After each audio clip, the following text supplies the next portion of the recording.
Olá, alunos! Sejam bem-vindos a mais uma aula de língua portuguesa. Eu sou Milena Marães, professora de língua portuguesa, e é um prazer tê-los aqui. Afinal, professora, o que vai ser a nossa aula de hoje? Vejamos aí. Será revisão e avaliação. Então, vamos à nossa aula?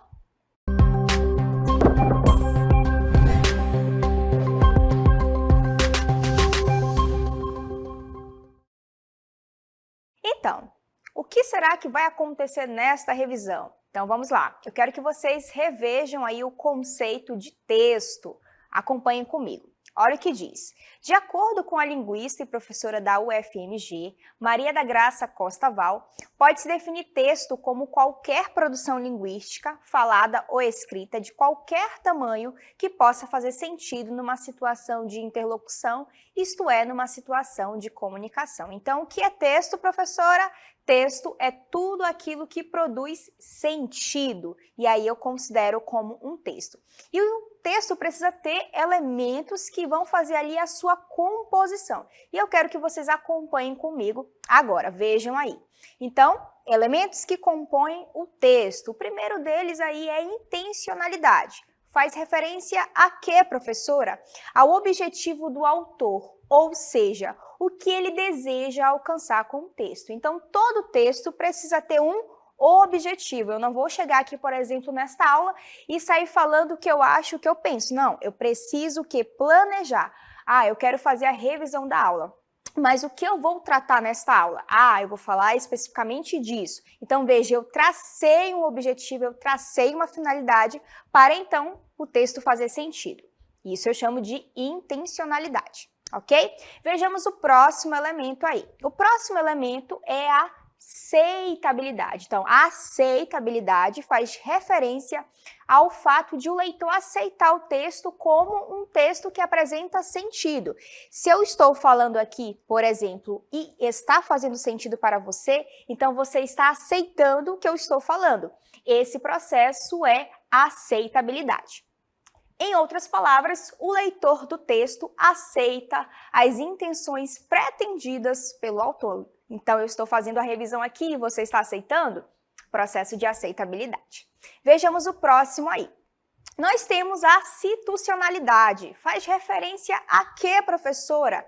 A adequação do texto tanto ao lugar em que se encontra quanto às pessoas leitoras da produção. Então, por exemplo, eu estou aqui na aula, eu não posso dizer, e aí, mano, tudo bem? Não, porque é uma aula e eu estou falando com os meus alunos. Portanto, eu vou adequar um pouco a minha fala à formalidade. Então, esse processo aí é realmente verificar a situação em que eu me encontro para, então, produzir o texto, adequar o texto às pessoas que estão me ouvindo e ao ambiente em que eu estou. Beleza? Então, a gente precisa considerar a situação. Vejamos o próximo elemento. O próximo elemento é informatividade. Faz referência à apresentação de informações no decorrer do texto. Então, aqui eu estou produzindo um texto e aí, conforme a gente vai avançando na aula, eu vou trazendo o quê?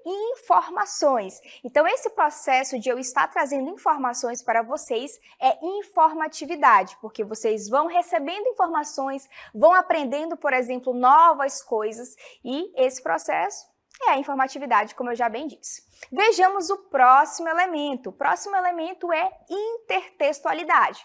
Faz referência, segundo o dicionário Aulete, à influência direta ou indireta de um ou mais textos literários preexistentes na elaboração de um novo texto. Então, para eu produzir esta aula, por exemplo, eu não tirei todas as ideias assim da minha cabeça. Eu fui pesquisar, fui atrás de outros textos para então colocar aqui nesta aula e você receber esta aula.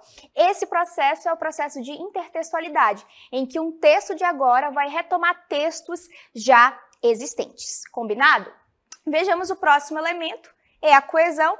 E ela faz referência, consoante a Carlos Nascimento, ao sistema formado por elementos linguísticos, com o objetivo de estabelecer uma ligação entre as palavras, frases e períodos. Continuando, contribuindo, assim, para a organização dos seus parágrafos e para a compreensão do leitor. Como assim, professora? Então, eu não posso chegar aqui e dizer assim, olha, eu Acho que a aula vai ser isso, ponto.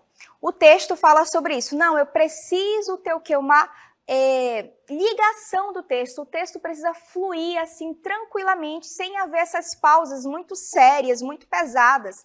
E aí eu vou colocar o quê? Elementos aí no meio, que são os conectivos. Sendo assim, portanto, logo, pois, aí eu vou fazer o processo de coesão, tá bom? Vejamos o próximo elemento, que é a coerência, faz referência ao sentido do texto.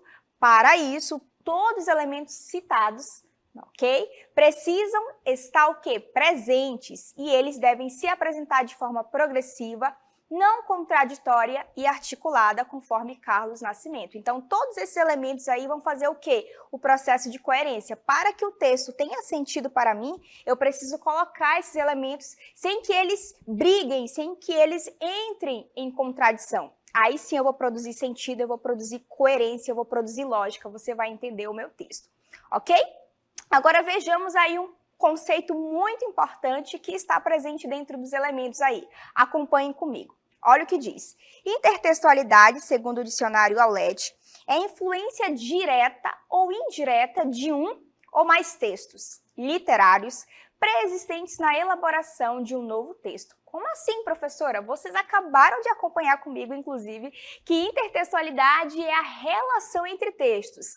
É uma parte do quê? Dos elementos que compõem o texto. E aí, para que um texto exista, eu preciso buscar outros textos, não é? Então, esse processo é chamado de intertextualidade. E agora eu quero que vocês vejam aí alguns processos de intertextualidade que fazem parte do nosso texto. Então, olha aí, tipos de intertextualidade. Agora, vamos ver a primeira aí. Qual seria, na verdade, o primeiro processo? Vejam comigo. Paráfrase. De acordo com o dicionário Priberan, é a substituição de uma expressão ou de um enunciado por outro diferente, mas com o mesmo sentido. Como assim, professora? Eu não estou entendendo. É quando você reescreve o texto, mas mantém o mesmo sentido. Ok? Você troca as palavras, por exemplo, mas o sentido continua sendo o mesmo. Isso é possível no nosso texto, para que a gente não fique repetindo as mesmas palavras, e aí a gente usa, por exemplo, sinônimos. Ok? Um exemplo aí de paráfrase, acompanhem comigo. Olha o que diz. Os mecanismos tecnológicos têm contribuído para a alienação dos cidadãos, sujeitando-os aos filtros de informações impostos pela mídia, o que influencia negativamente seus padrões de consumo e sua autonomia intelectual. Olha a Milena reescrevendo o texto, vejam aí. Os avanços tecnológicos estão colaborando para que as pessoas sejam controladas por eles, submetendo-as aos critérios de dados controlados pela mídia, o que impacta de maneira desfavorável suas tendências de compra e sua independência de pensamento. Então, veja, havia um texto original lá, e eu, Milena, nossa, eu entendi isso do texto, então agora eu vou reescrevê-lo, usando outras palavras, mas mantendo o mesmo sentido. Então, esse processo de reescrita em que eu mantenho o mesmo sentido é a paráfrase. Um exemplo clássico é se eu, por exemplo, dizer assim, e aí, mano, beleza? Olha, eu reescrevendo, olá, gente, tudo bem? Mudou a forma de eu falar, mas o sentido continua sendo o mesmo, ok? Vejamos o próximo aí, que é a paródia. Paródia, de acordo com o dicionário Priberan, é a imitação burlesca de qualquer obra literária. Como assim? Eu vou lá, pego a obra, né, original, e aí o que acontece nessa hora que eu pego a obra original? Eu mantenho algumas características, mas eu mudo totalmente o sentido do texto. Vocês vão acompanhar agora o exemplo para que vocês entendam aí esse processo. Vejam comigo. Olha o que diz, exemplo de paródia, canção do exílio de Gonçalves Dias. Minha terra tem palmeiras onde canta o sabiá.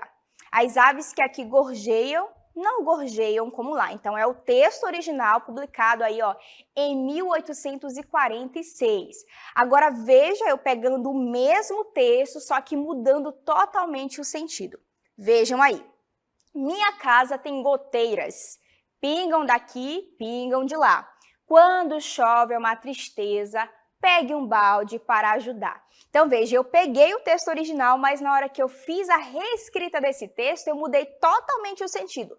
Lá no texto original, eu estou elogiando o Brasil, dizendo que o Brasil é maravilhoso, que lá tem flores, lá tem primavera. É isso que o Gonçalves Dias diz. Só que no outro texto, eu digo assim, olha, minha casa tem goteiras. Mas espera, Gonçalves Dias não falou disso, ele falou de outra coisa, e não de a casa ter goteiras ou coisa do tipo. Então, veja, eu mudei o sentido. Ok?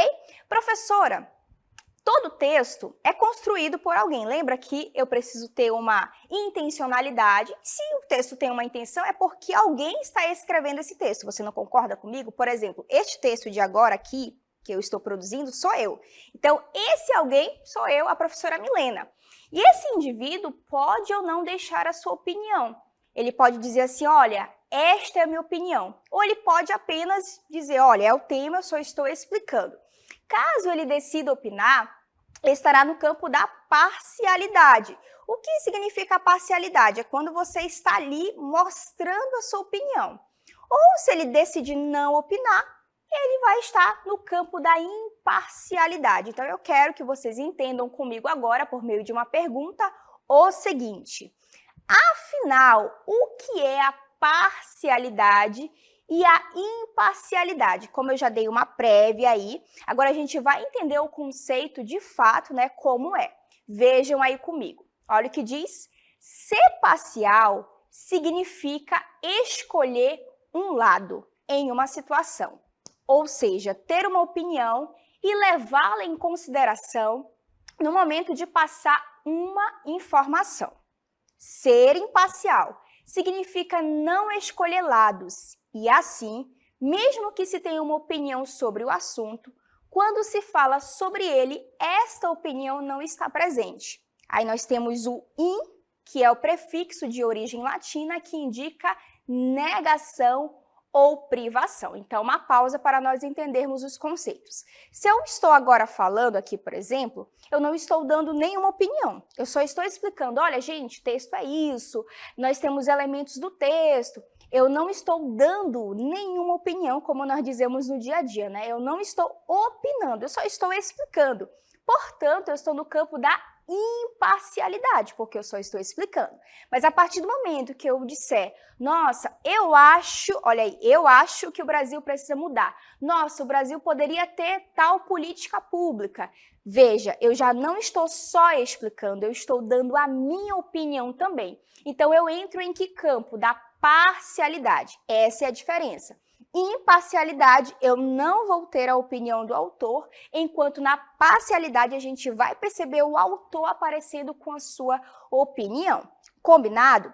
É por isso que, por exemplo, em textos como de redação para o Enem, você vai perceber o autor dando a sua opinião, porque o Enem pede que o autor coloque lá a sua opinião, então ele vai estar no campo da parcialidade. Se, por exemplo, você estiver assistindo a um jornal televisivo, você vai perceber que os jornalistas tentam apenas passar a notícia, passar a reportagem, sem deixar a sua opinião. Então, eles vão estar no campo da imparcialidade.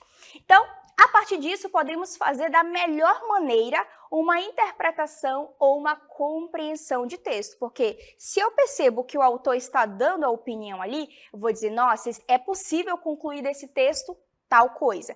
Agora, se eu também conseguir perceber que ele não está dando opinião, eu vou conseguir compreender ou interpretar aquilo que o autor está querendo dizer. Nossa, ele não está ali mostrando a opinião dele, ele realmente só quer explicar o assunto. Combinado?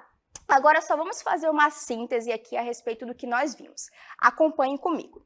Primeiramente, nós entendemos aí o que é texto. Então, repetindo, texto é tudo aquilo, seja falado, seja escrito, de qualquer tamanho que faça sentido. É importante que você grave isso. Toda vez que alguém perguntar a você, afinal, meu caro, o que é texto? Você vai dizer, é qualquer expressão, qualquer produção linguística, falada ou escrita de qualquer tamanho que possa fazer sentido. Só é a gente lembrar quando você, por aí, percebe que uma mãe está com um bebê e o bebê começa a chorar, aí a mãe diz assim, nossa, eu acho que meu filho quer água por causa disso, disso, disso. Olha, é só um choro, é uma produção ali de choro. Mas se está fazendo sentido naquela situação de comunicação, é texto. Mesmo que ele diga um mé, apontando, por exemplo, para a água, é um texto porque está produzindo sentido. Então, texto é tudo aquilo que produz sentido. Combinado? Nós também vimos aí os elementos da textualidade, que são a aceitabilidade. Você aí do outro lado precisa estar aceitando o meu texto. A aceitabilidade é quando você realmente está entendendo, isso faz lógica, combinado? Você precisa de informatividade, porque para que um texto seja texto, eu preciso trazer informações. Eu não posso dizer, ah, é isso. Sim, mas e as outras informações? Então, eu preciso de informatividade. O meu texto não vai surgir do nada, por isso que eu vou ter o processo de intertextualidade, não é? E aí eu vou trazer um texto que já existe para compor o meu texto. Inclusive, a gente vai já detalhar aí dois processos de intertextualidade. Eu preciso ter intencionalidade, eu não vou fazer um texto do nada, eu preciso ter uma intenção, ok? Eu preciso de coesão, ou seja, eu preciso trazer elementos ali que vão ligar o texto e vão fazer que ele seja ali uma reta que não tenha paradas, sabe? O texto vai indo numa fluidez que você diz, uau, que texto maravilhoso, não tem pausas assim tão bruscas. Ok? Ele precisa também ter uma coerência, que vai ser a junção de todos esses elementos aí que fazem parte do texto para que então ele tenha o quê? Sentido, combinado? Ele precisa também pensar na situação, nossa, eu estou falando com tal pessoa, eu estou em tal ambiente, então eu vou adequar o meu modo de falar, o meu modo de escrever a esse ambiente. Por exemplo, se você estiver no WhatsApp, mesmo que você ache que o WhatsApp é um momento ali em que você trata os assuntos de maneira mais informal, não, depende. Eu estou falando com quem? Opa, é com a minha chefe. Então, eu vou pensar numa maneira mais formal, por exemplo, de falar. Combinado? Então, esses elementos aí vão fazer parte do texto. Combinado? E aí, dentro da intertextualidade, nós vimos a paráfrase e a paródia. A paráfrase é quando eu faço uma reescritura do texto, mas eu continuo mantendo o mesmo sentido. Só é lembrar do formal e do informal. Se eu chego, por exemplo, com a minha amiga e digo assim, aí, mana, vamos hoje brotar na festa? Olha aí, é bem formal isso, mas se eu chego, por exemplo, com uma outra pessoa e falo assim, vamos à festa, ó, é a mesma ideia, eu continuo mantendo o mesmo sentido, só mudou a forma de eu falar. Portanto, é uma paráfrase. Paródia é quando eu também faço o quê? Volto a um texto, né? Pego um texto já existente, só que na hora que eu reescrevo, eu mudo totalmente o sentido, ok? Tanto que se vocês procurarem por aí no Google, vocês vão encontrar paródias de comediantes, eles pegaram ali o fundo musical de alguma música, mas modificaram totalmente o sentido do texto. Então, esse processo vai se chamar de paródia. E aí também nós vimos a imparcialidade versus parcialidade. Lembrando que a imparcialidade é quando o autor não mostra a sua opinião, não mostra a sua cara, digamos assim. A gente percebe só realmente a explicação de um conteúdo, a exposição de um conteúdo, que é o caso de agora, desta aula. Esta aula está sendo o quê? Imparcial, porque eu não estou aqui sentando com vocês e mostrando as minhas opiniões sobre o que eu penso a respeito do mundo, por exemplo. Eu só estou explicando aquilo que de fato faz parte aí do nosso conteúdo. Enquanto a parcialidade é o quê? É eu me mostrar no texto, é eu mostrar a minha opinião. Não é o que está acontecendo aqui, mas se, por exemplo, eu estivesse lá no meu Instagram, com certeza eu ia postar alguma coisa e ia opinar. Então, eu já estaria no campo da parcialidade. Então, em síntese, foram esses elementos aí que nós vimos durante esta aula. Espero que você tenha aprendido e tenha aproveitado a aula.